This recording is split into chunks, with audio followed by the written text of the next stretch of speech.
channel and welcome back to another vlog. তো চলো আর দেরি কিসের, ব্লগটা ঝটপট স্টার্ট করি। তো টাইটেল থাম্বনেল দেখে নিশ্চয়ই বুঝেই গেছো পুজো আসছে, আর পুজো আসলেই মেয়েদের একটু হেয়ার ট্রিটমেন্ট শুরু হয়। আমিও করাই জেনারেলি, পুজোর আগেই স্মুথনিং স্ট্রেটনিং করাতাম এতদিন, but for the first time আমি যেই পার্লারে আর কি যাই সবসময়, সেখান থেকে সাজেস্ট করলো এইবার ন্যানোপ্লাস্টিয়া করাতে। তো ন্যানোপ্লাস্টিয়া ফার্স্ট টাইম করাবো, সেটার এক্সপিরিয়েন্স কি না কি আসার বিষয়, তোমরা কি করতে পারবে কি করতে পারবে না, কাদের জন্য এটা সুইটেবল, সব এই ব্লগে তোমাদের দেখাবো। ইনফরমেশনের একটা ভিডিও ছাড়বো। চলো এবার ব্লগটা স্টার্ট করতে থাকি। এই যে পার্লারে আমি আসি, এক্সপিরিয়েন্স ডিউ ড্রপস, এটা হচ্ছে বরানগরের ব্রাঞ্চটা। যদি তুমি ডানলপের সাইড থেকে আসো, বরানগর মিউনিসিপ্যালিটি থেকে বেরিয়েই জাস্ট তোমার ডান দিকে পড়বে, আর এই সাইড দিয়ে যদি আসো দক্ষিণেশ্বর আলমবাজার হয়ে, তাহলে তোমার বাঁ দিকে পড়বে। তো চলো এবার স্যালনের ভেতরে ঢোকা যাক। এখন হেয়ার স্পেশালিস্ট আমার চুল পড়াশোনা করছে, পড়াশোনা করে বলবে চুলের জন্য কোনটা বেস্ট হবে। যদিও আপাতত বলেছে ন্যানোপ্লাস্টিয়া, তাই তো? এখনো দেখিনি, কন্ডিশনটা একটু ভালো করে দেখিনি কোনটা করলে বেটার হবে, তো সেটাই সাজেস্ট করা হবে। তো এখন চুলের পড়াশোনা করে আমি চলে এসেছি হেয়ার ওয়াশে, যেটা প্রতিটা হেয়ার ট্রিটমেন্টের ফার্স্ট স্টেপ। তো হেয়ার ওয়াশটা করে কি কি করাচ্ছি না করছি সেটা তোমাদের দেখাচ্ছি ব্লগে, তার জন্য ব্লগটা দেখতে হবে। আর ফাইনালি আমি ন্যানোপ্লাস্টিয়াই করছি।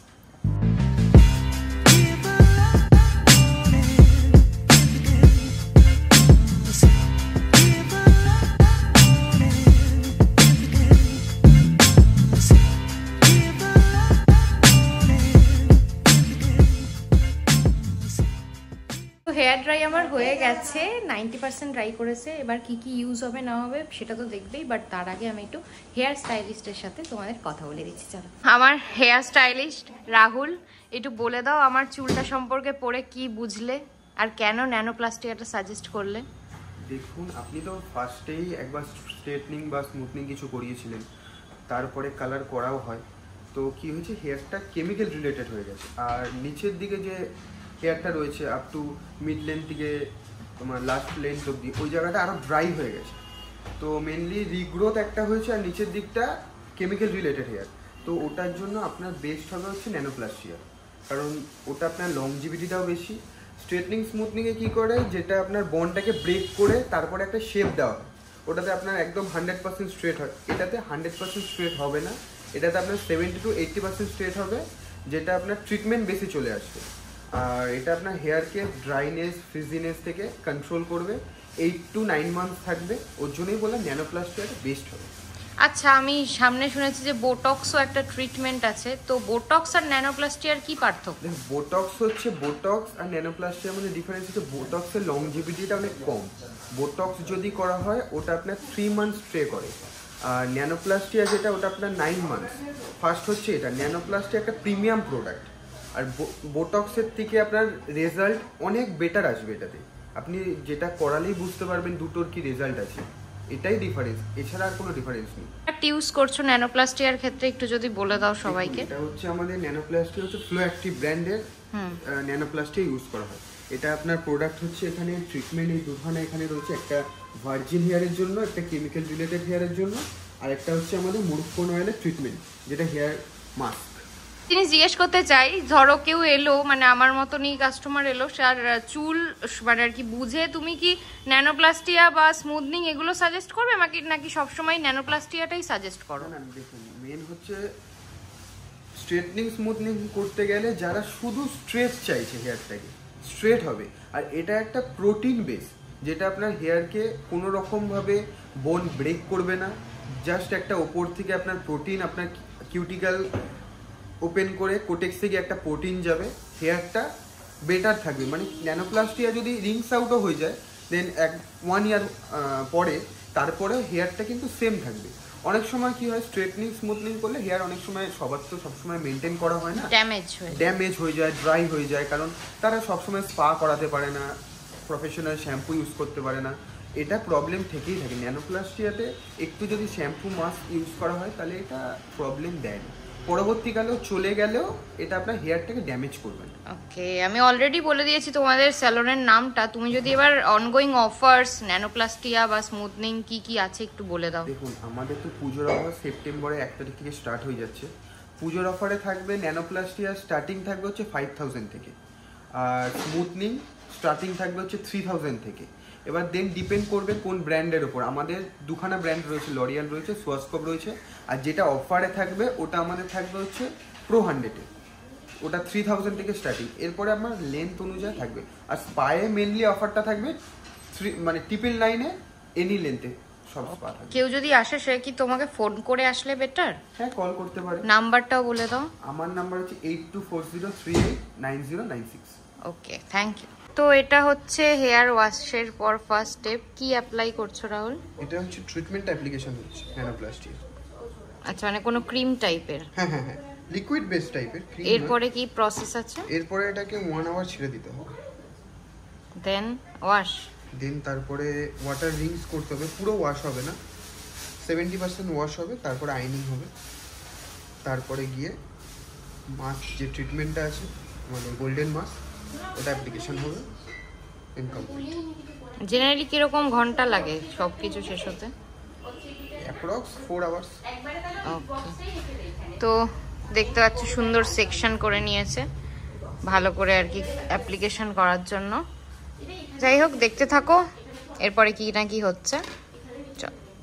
সুন্দর ক্রিম অ্যাপ্লিকেশন হয়ে গেছে। এবার শাওয়ার কাপ দিয়ে এটাকে 1 ঘন্টা রাখতে হবে। দেন আর কি ওয়াশ করবে না করবে জানি না, সেটা দেখতেই পারবে। বাট অ্যাপ্লিকেশন করতেও অনেকটা টাইম লেগেছে, ধৈর্য ধরে করতে হবে একটা সেকশন। প্লাস এটা এখন 1 ঘন্টা আমাকে রাখতে হবে। এখন আমার পেশেন্স লেভেল খুবই কম, দেখা যাক কী করি।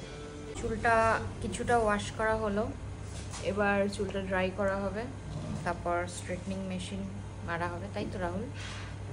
আচ্ছা, এই ওয়াশটা কি 70% ওয়াশ করতে হয়? হ্যাঁ হ্যাঁ, এটা ফুল প্রোডাক্টে ওয়াটার রিংস হবে না, 70% প্রোডাক্ট ওয়াটার রিংস হয়। দেন তারপর ড্রাই করে আইনিং। ঠিক আছে, কিন্তু একটা জিনিস ভালো যে আর প্রসেসে ওয়েট মানে 1 ঘন্টা বসে থাকার মতন ব্যাপার কোনো নেই আর কি। তুমি আর কি পরপর তোমার চুলের প্রসেস হতেই থাকবে, তাই বোর হবে না। এখন হচ্ছে স্ট্রেটনিং মেশিন দিয়ে কাজ, প্রোটিন ভেতরে ঢোকানো হচ্ছে, তাই তো? এটাই বলে হেয়ার স্টাইলিস্টের ভাষায়। তো এই দিকটা আমার হয়ে গেছে, এই সাইডটা পরে আরো ভালো করে দেখিয়ে দেবো। আমি টাচ করে বুঝতে পারছি কতটা বেশি আর কি সফট আর মোলায়েম হয়ে গেছে। এই সাইডটা এখনো করতে হবে। এই স্টেপে অনেকটাই টাইম লাগে, মানে ধৈর্য ধরে যে করছে তাকেও বুঝতে হবে, আর যে করে দিচ্ছে তাকেও। সেটারই একটা ঝলক দেখাচ্ছি ঠিক কতটা ধৈর্য ধরে কইটুকু সেকশন নিয়ে করবেও। এই সাইডটা তো মানে কমপ্লিট হতে হতে 45 মিনিটের কাছাকাছি হয়ে গেছে। এবার এই সাইডটার পালা।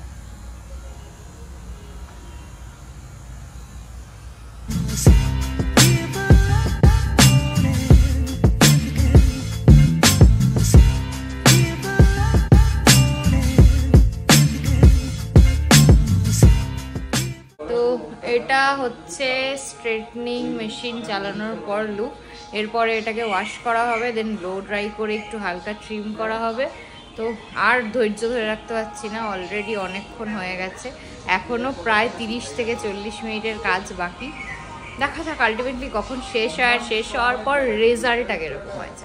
তো এটা হচ্ছে আমার ফাইনাল রেজাল্ট। আমি ভীষণ পরিমাণে হ্যাপি। খুব সুন্দর স্মুথ হয়ে গেছে, স্ট্রেট হয়ে গেছে, যেটা চেয়েছিলাম। তো আমার তো খুব ভালো লাগছে, তোমরা জানাও তোমাদের কেমন লাগছে। তো এই যে হেয়ার স্টাইলিস্ট যে এত সুন্দর একটা চুল আমাকে গিফট করলো, for the first time nanoplastia করলাম। আমার তো এক্সপিরিয়েন্স খুব ভালো। রাহুল, তাও তুমি একবার সবাইকে বলে দাও তোমার স্যালনের অ্যাড্রেসটা, যাতে সবাই রিচ আউট করতে পারে। অ্যাড্রেসটা হচ্ছে ডানলপ, বড়নগর মিউনিসিপ্যালিটি থেকে একটু এগিয়ে আসলেই এক্সপিরিয়েন্স ডিউডক স্যালন। তো আমি তো অফারের কথা আপনাদের জানিয়ে দিয়েছি। তো এখন এই অফারটা চলছে, আপনারা যদি মনে করেন যে এটা দেখে আপনাদের ভালো লেগেছে তো আপনারা একবার স্যালন ভিজিট করবে। আর আসার আগে একটুখানি যদি কল করে নেয় তাহলে ভালো হয় নাকি? হ্যাঁ, যেহেতু ভিড়টা এখনই পড়বে পুজোর আগে। পুজোর সময় তো একটা অ্যাপয়েন্টমেন্ট বেসিস কাজ হয়, যদি কল করে না হয় তাহলে তাই অ্যাপয়েন্টমেন্ট করে দিলে আসলে তাকে ওয়েট করতে হবে। ওকে, চলো, থ্যাংক ইউ। তো এখন বেরোচ্ছি, এখন 6:45 বাজে, প্রায় 6 ঘন্টা মতন লেগেছে। একটুখানি ধৈর্য ধরার একটু চাপের বিষয়, বাট যেটা রেজাল্ট আসবে সেটা খুবই সুন্দর আসবে। যে আমি এখন চুলটা এত ধরতে ইচ্ছা করছে, সবসময় মনে হচ্ছে ধরেই রাখি। খুব মোলায়েম হয়ে গেছে, সফট হয়ে গেছে। তোমরা চাইলে এই স্যালনটা ভিজিট করতে পারো। আমি আমার যাবতীয় ফেস হেয়ার যা হয় এই স্যালন থেকেই করাই, এক্সপিরিয়েন্স ডিউড্রপ বরানগরের ব্রাঞ্চে। তো এই ব্লগটা এতটাই থাকলো। এছাড়াও যদি ন্যানোপ্লাস্টিয়া সম্পর্কে তোমাদের কিছু ইনফরমেশন লাগে কমেন্ট করে জানিও, আমি রিপ্লাই করে দেবো। আর হ্যাঁ, এরপরে আমাকে মানে ওদেরই দেওয়া শ্যাম্পু আর মাস্কটা ইউজ করতে হবে, কারণ না হলে অন্য কিছু ইউজ করলে একটুখানি চান্স আছে যে এই ক্রিমটা সেইটা রিংস হয়ে যাওয়ার, মানে ধুয়ে ফেলার চান্স আছে। তার জন্য ওরা বলে যে ওইটাই ইউজ করতে, তো সেটাই ইউজ করতে হবে। তো ব্লগটা এতটাই থাকলো। ব্লগ ভালো লাগলে like, comment, share and subscribe. আবার নতুন ব্লগের সাথে দেখা হচ্ছে। টাটা।